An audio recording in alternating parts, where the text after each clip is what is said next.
I am Sunshine Johnston, owner and operator of Sunboldt Grown, located here in Redcrest, California. What I am most proud of on my farm is that I could pick up my farm and move it and turn this back into a horse pasture, and that this land here is being preserved for future generations, that I do not use water, that I do not use fertilizer in my field, and that by doing so, I am bringing out the best expression of what this plant has to offer. We do dry farming, which means we don't use any water when we are planted in the ground. I also want to eliminate the use of plastics. In my drying and curing, I use these black, waterproof, breathable tarps, and that raises the heat in my drying sheds enough to where I don't have to use dehumidifiers or heaters. I might use fans in there, but I lower my power quite a bit with those drying tents. I also do companion planting. I grow flowers that attract beneficial insects. So your approach to cannabis cultivation is dry farming. Can you tell me just a few basic steps on how that gets started?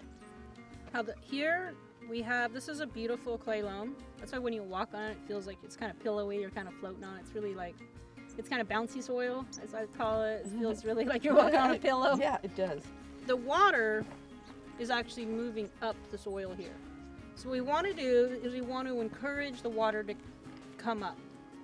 And one way we do that is using a hula hoe, or with the disc initially, and we break up any kind of crust on the soil.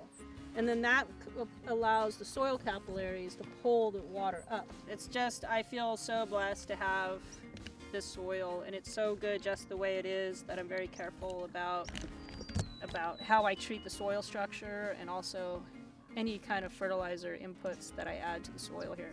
I would advise new farmers coming into this, when being confronted with regulations, that you do need good operations, and you want to be thinking about how to run your farm with those regulations.